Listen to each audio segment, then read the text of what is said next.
Good afternoon, everyone. Welcome to another episode of our cybersecurity awareness webinar series. This is my first time back in 3 weeks. I was off to, uh, you know, do some personal stuff, but I'm back now. And today we are going to be discussing introduction to cybersecurity. A lot of times, people ask basic questions around cybersecurity that either you want to be a cybersecurity professional or you just want to have an idea about what the whole talk about security on the internet is all about. Things you should have ideas on, like the CIA triad, the core concepts of cybersecurity, cyber safety, the various types of threats, how to protect yourselves, and so on. So for this webinar, this is what we are going to be covering. My name remains Afiz Adeyemo, and firstly, we are going to start by doing the introductions.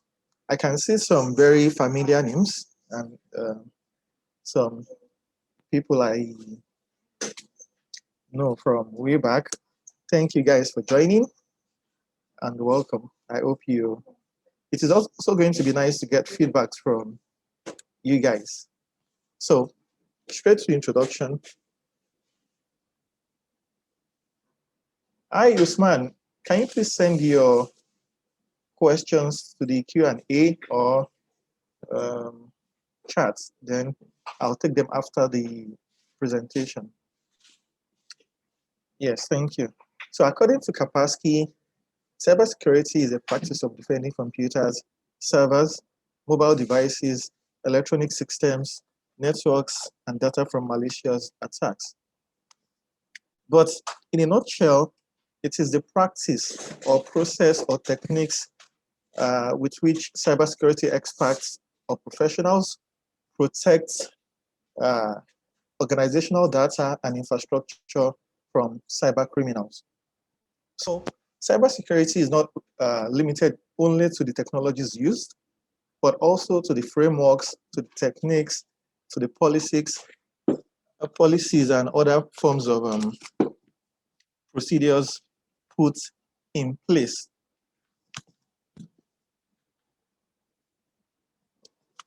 So cybersecurity as a whole is based on the CIA triad. And by the CIA triad, we mean the confidentiality, integrity, and availability of what you are trying to protect. So many times we see that when people try to protect data or infrastructure, they go the extra mile just to make sure that system is secure. But while you are trying to protect your system or you are trying to protect your infrastructure or protect your data or your personal information, it is important for you to make sure that that information is secure, it is available to whoever wants to use it, the integrity of what you've protected, and confidentiality of the whole information you've protected.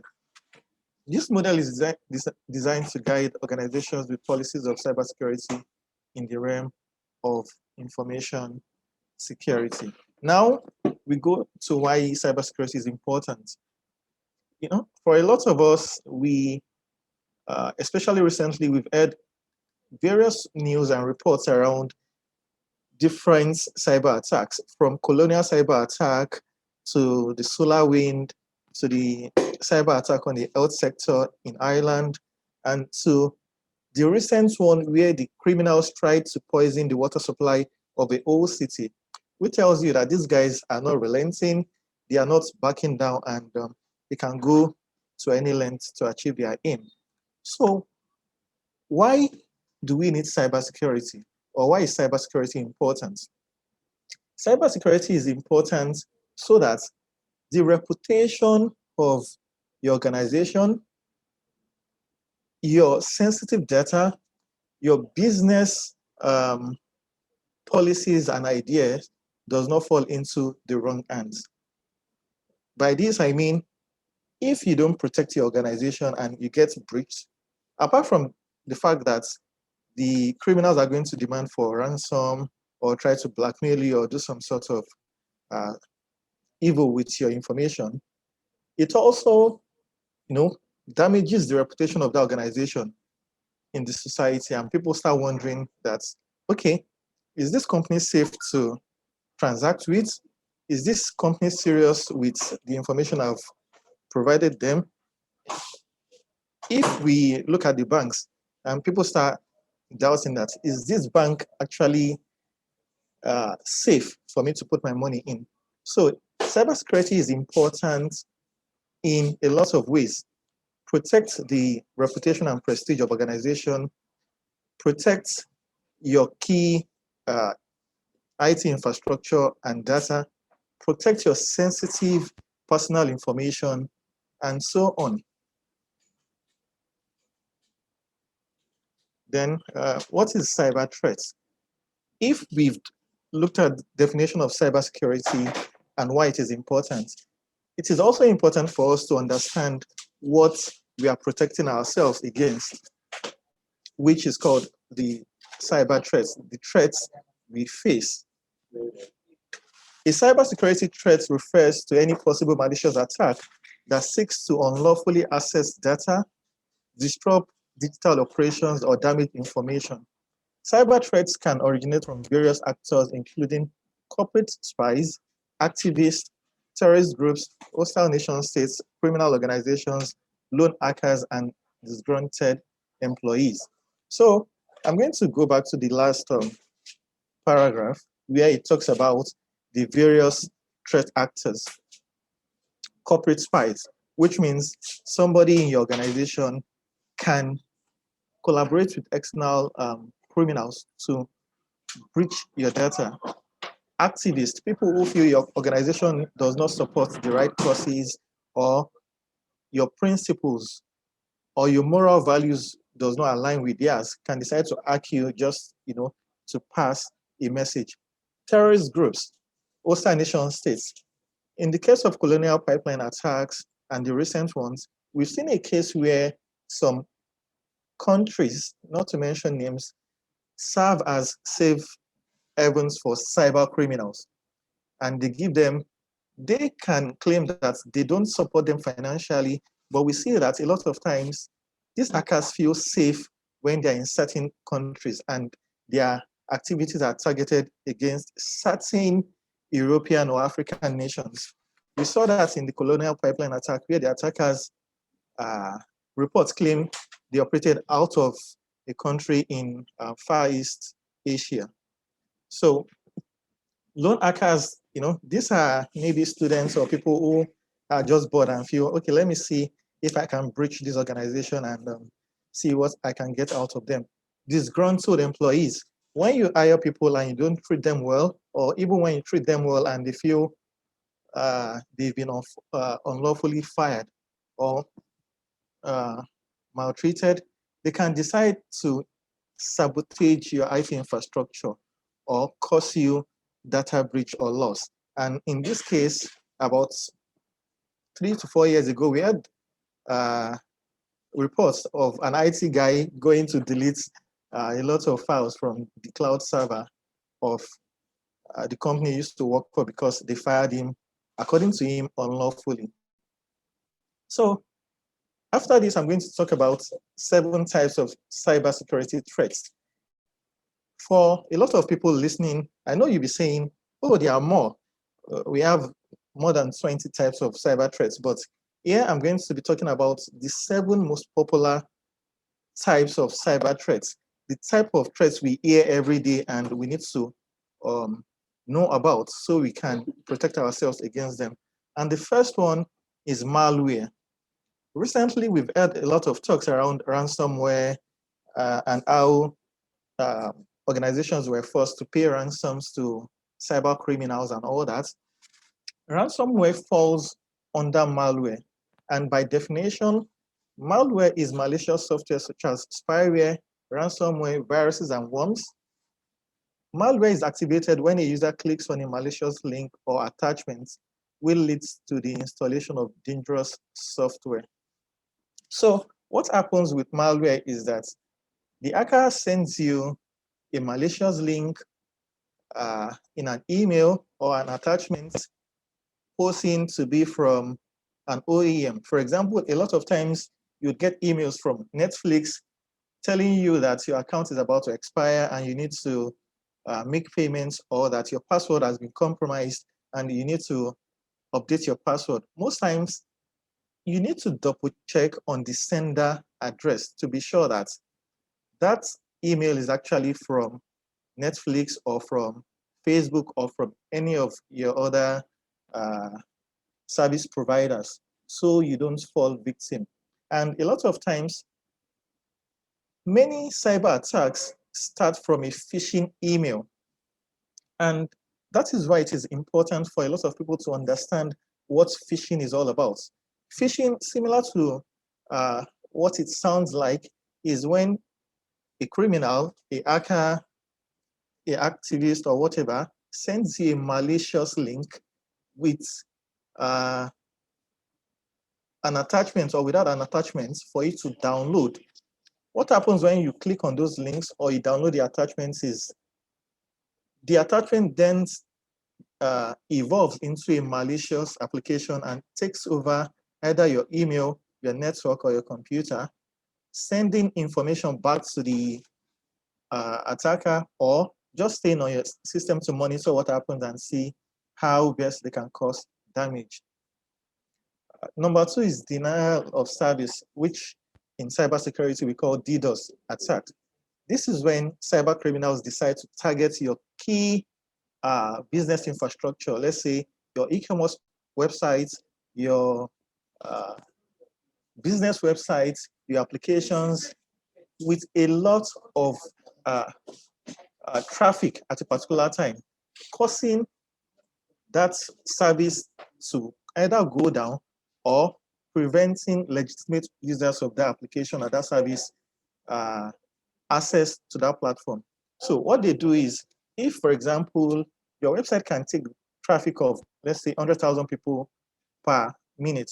So they send traffic of like 100 million to that website, causing it to crash or to freeze, so that people who need legitimate access to your service or your infrastructure can't have access to it. And this way, they disrupt your service. So a lot of times you find out that when you're trying to use your bank app, sometimes for like 10, 20 minutes, it doesn't go through. You're trying to open an application, it just keeps rolling and you're sure internet is good. Not all the time, but a few times, the denial of service is what has happened. So a hacker or a group are trying to mess with that service and make sure that you have the legitimate right to use that service are unable to use it. So most times, the service provider have no choice than to either up their game, pay the attacker to stop, or try to, manage the situation. So the third is man in the middle attack.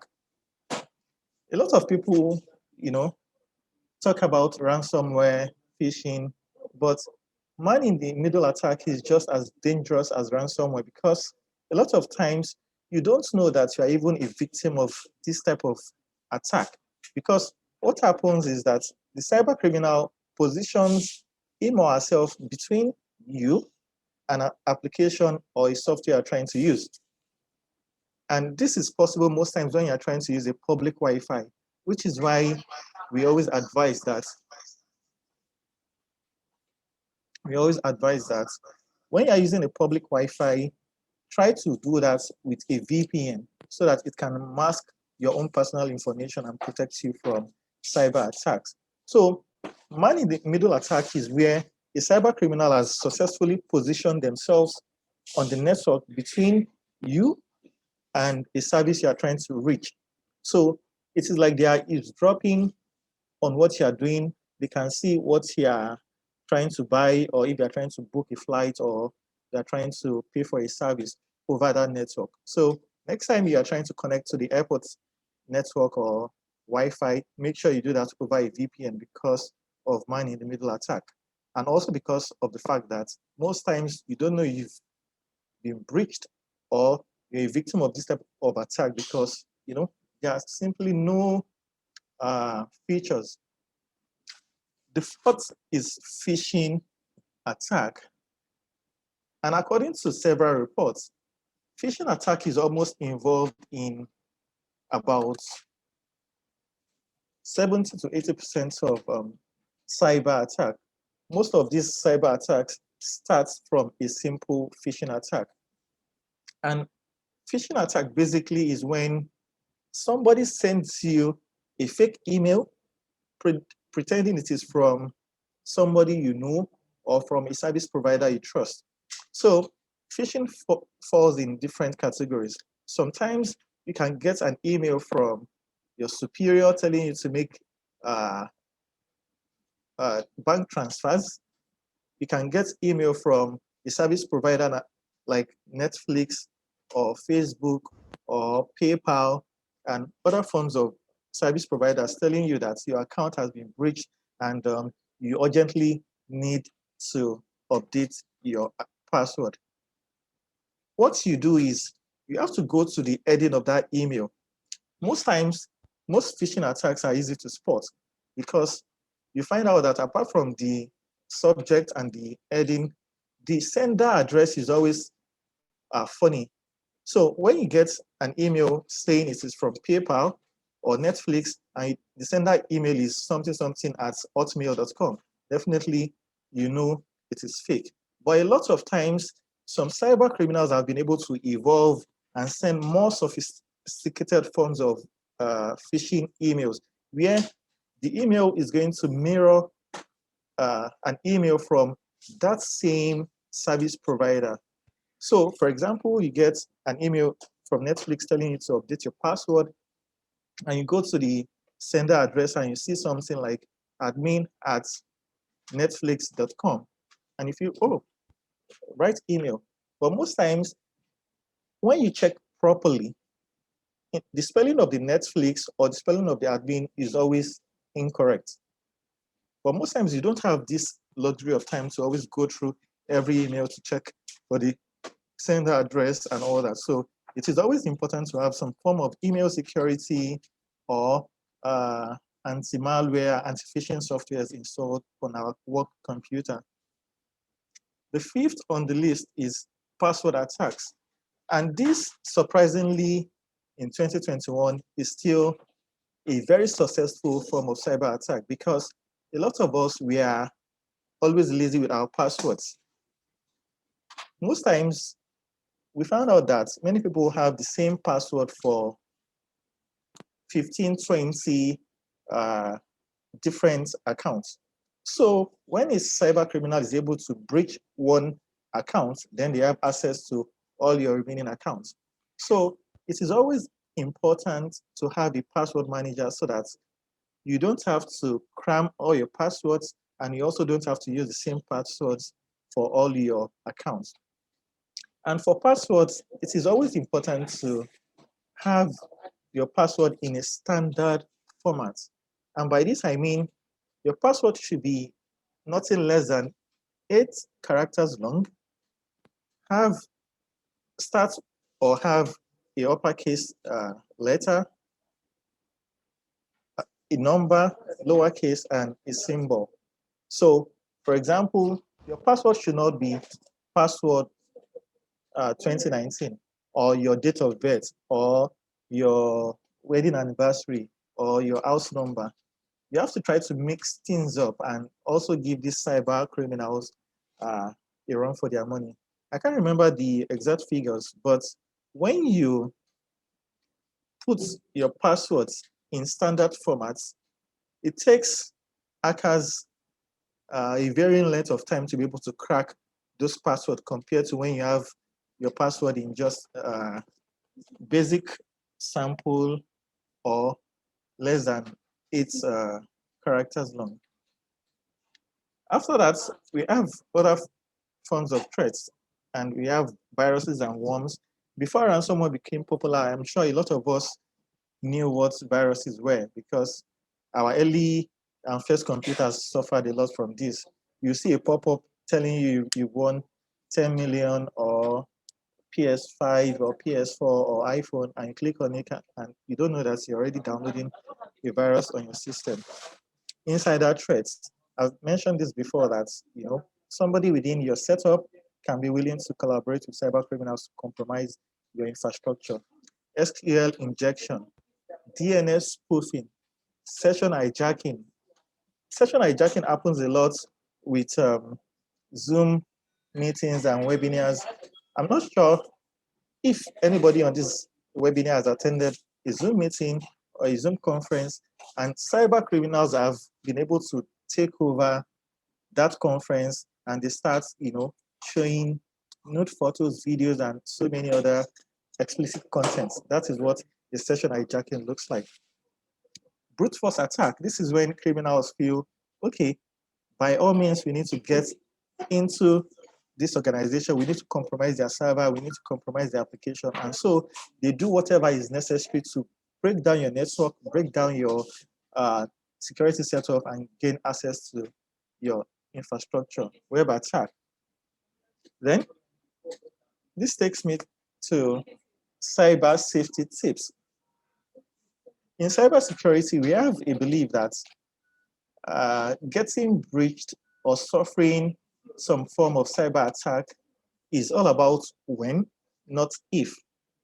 And I'm sure you wonder that, okay, so if the idea is that it is possible for me to get breached, why do I have to spend so much or dedicate so much resources to securing my environment or my data or my email or my phone?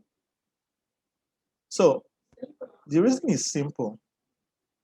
You don't know when you get breached, fine, but you can also put processes in place to be sure that when you do get breached, the attack is minimal, your downtime is minimal, and you don't suffer too much data loss. So what you're trying to do by taking safety precautions is that you are trying to limit the impact of a cyber attack when it does eventually happen. So below I have some safety tips to share. And the first is always update your software and operating system. If you are using a computer, always make sure that when Windows or Mac release a new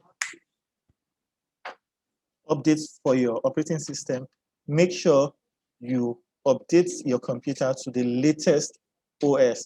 Why is this important? Sometimes updates can be to improve the functionality of the system, make it look more attractive, more sleek. But a lot of times it is because they've noticed some form of vulnerabilities they needed to patch up. So they patch it up in a new update and send it out to all their customers. So when you don't update your system or your OS to the latest OS, you are doing yourself a disservice, because when your system comes across that vulnerability that they've patched against, it is not able to respond or stop it. So later you go back to say, Mac is not secure, Windows is not secure.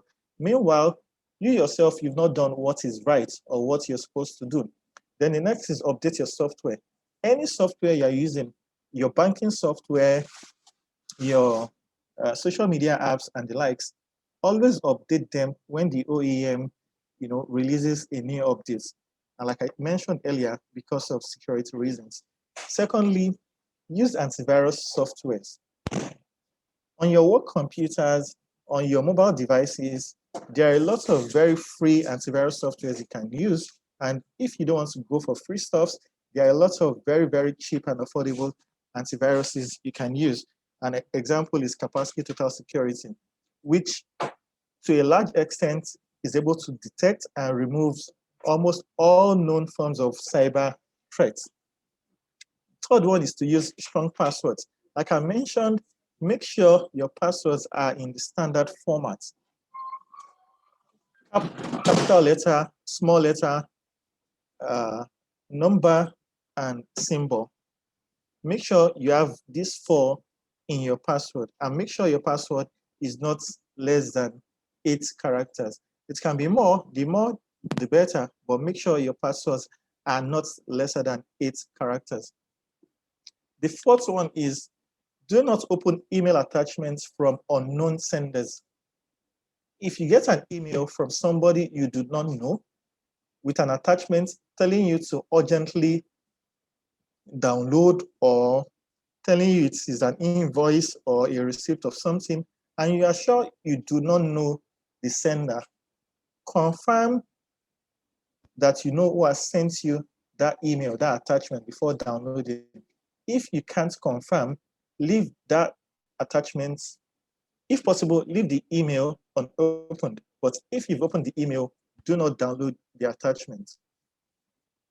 Do not click on links in email from unknown senders or unfamiliar websites. Yes, this is basically speaking to phishing. When you get emails from people you do not know and they are urging you to, most times phishing email have this urgent tone to it. So they tell you that if you do not update your password in the next 2 hours, your account is going to be locked. And so you also worry and say, okay, let me quickly do it. But spending the next 5 seconds to verify the sender email, to go through the email properly, because a lot of times phishing emails have a lot of grammatical blunders in it. So, for example, if Netflix has sent you an email and you can find spelling errors in that, a whole global company will not send you an emails with spelling errors, because I'm sure they've employed professionals to handle their email marketing and uh, publications. So when you go through emails properly, most times it is very, very easy for you to spot a phishing email. Avoid using unsecure Wi-Fi networks in public. A lot of us, except for now that has become not too cheap, but relatively affordable, a lot of us like the freebies. I can remember the days of free MTN cheating code, free Glow cheating code, and all that. And you have this code you put in your browser and you're able to download files for free, browse for free, and all that. So, but now criminals have realized that since you all like freebies and free stuffs, we can also compromise these free networks so as to have access to either your computer, your email, or your personal sensitive information. For example, let me quickly say this scenario. You go to the airport and you see free Wi-Fi and you're going to be waiting for your flight. Maybe it's a connecting flight. You're going to be waiting for like 2 hours, and you feel, okay, let me just connect to this network and check the news, update my social media, watch Netflix, or do something, or pay for a particular service over that network. And unknown to you, a cyber criminal has already compromised that network, and he or she is already eavesdropping on whatever you are doing. So by the time you are putting in your card details to pay for that service, somebody already has your card details because you've connected to a public Wi-Fi. So the next time you go to a public place that has a free Wi-Fi available, try to connect to that network via a VPN. And also, let me say this, that when you're trying to use a VPN, make sure you use verified VPNs from credible service providers. Right now, there are a lot of free VPNs that even they themselves have been compromised. So you are downloading a VPN to save yourself the hassles of exposing yourself to cyber criminals. But instead, the VPN already is compromising your data already. So by the time you even connect to the public Wi-Fi, that is double compromise, if there's any word like that. So how do we speak about cybersecurity without talking about the key players in the industry, the hackers? A lot of times when we talk about hackers, people have this image of people in hoods typing very fast on their computers, and within seconds, they are able to compromise your system or your network or gain access to your email or whatever it is they want to break into. But most times, hackers are laid back, patient people who don't mind spending days, weeks, months to get whatever they want to do, to get it done. So, but according to the definition, a hacker is a person who breaks into computers, usually by gaining access to administrative controls. So, what a hacker does is to simply try to gain admin control over the network, over the server, over the computer, and be able to do or cause as much damage as possible. Types of hackers. We have the white hat hacker, gray hat hacker, black hat hacker. These are the three main types, but sometimes you hear people mention other types of hackers. The white hackers are the good guys, people who are hackers but use their hackers for good to protect organizations, countries, people from cyber criminals. Gray hat hackers are in the middle. They are not totally bad, and also you can't categorize them to be good hackers, although they are also very good at what they do. Black hackers, these are the people you want to avoid. These are the people that, you know, are on the dark web selling credit card details, selling 700 million LinkedIn uh, records. These are the people that held the colonial pipeline to ransom and got 5 million US dollars via bitcoins. These are the people you try as much as possible to avoid. And surprisingly, they also are the people who are the most enterprising of the three because they are not regulated by anything. They don't have any entry-level requirement compared to cybersecurity, where for entry-level roles you see some very funny criteria. You must have CISSP, have this training, have that training. Whereas for the criminals, as long as you are willing to be a criminal, that is fine with them. So I think we in the cybersecurity industry also have to shift our focus to look at people who are passionate about protecting the internet, protecting key IT infrastructures and the likes, and also help them along the way in terms of technical abilities instead of putting out ridiculous, what is it called, job prescriptions. So that is the end of my presentation. It is short. If you have any questions, feel free to reach out through the chat or the Q&A. And to end this training, I'm going to put this free course into the chat for whoever is interested in taking it. So this free course is going to equip you with the fundamental knowledge needed to start a career in cybersecurity, for you to understand the core concepts of cybersecurity, how you want to further your career, if you want to be a pen tester, ethical hacker, cybersecurity analyst, vulnerability assessor, and the like. So it's really going to help you and shape your decision in cybersecurity. So let me try to post that in the chat. So guys, thank you. That is the end of my presentation. And I hope you've been able to learn a couple of new things around cybersecurity. And now you have a bit of background knowledge as to what cybersecurity is all about and how you can start your cybersecurity journey. Thank you.